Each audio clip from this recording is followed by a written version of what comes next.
Hello friends, আমি চলে এসেছি কার্তিকের নতুন ইউটিউব চ্যানেল টু সাইড কিচেনে।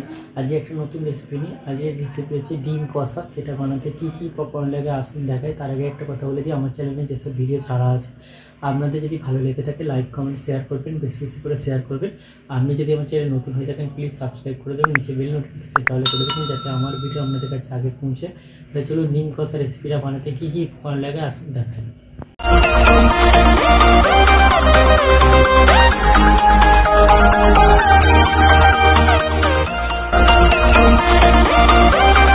ডিম কষা রেসিপিটা বানাতে কী কী উপকরণ লাগে দেখিয়ে দেবো। তার আগে একটা কথা বলে দিই, ভিডিওটা প্রথম থেকে শেষ অবধি দেখার অনুরোধ করতে পারেন। তাহলে চলুন রেসিপিটা শুরু করি।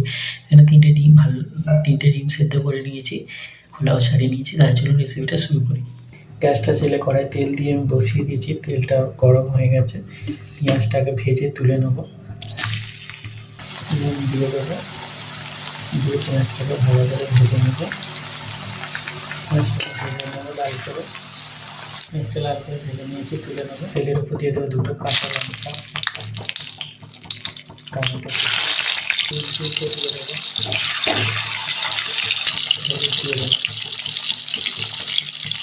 নুন দিয়ে দেবো। ভালো করে ভেজে নেবো।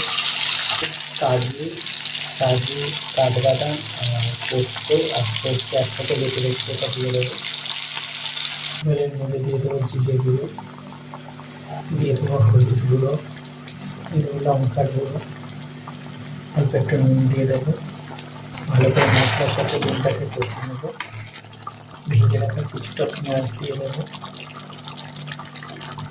ভালো করে নেড়ে ছেড়ে নামিয়ে নেবো। ডিম কষা রেসিপিটা হয়ে গেছে। ডিম কষা রেসিপিটা হয়ে গেছে। এই রেসিপিটা যদি আপনাদের ভালো লেগে থাকে লাইক কমেন্ট শেয়ার করবেন ও বেশি বেশি করে শেয়ার করবেন। আর প্লিজ সাবস্ক্রাইব করে দেবেন, আমাদের পাশে থাকবেন। চলুন তাহলে দেখা হচ্ছে নেক্সট ভিডিওতে। এরকম নিত্য নতুন ভিডিও পাওয়ার জন্য আমাদের চ্যানেলটাকে অবশ্যই সাবস্ক্রাইব করে আমাদের পাশে থাকবেন। একবার ডিম কষা এইভাবে বানিয়ে খাবেন, খুবই ভালো লাগবে। চলুন তাহলে দেখা হচ্ছে নেক্সট ভিডিওতে।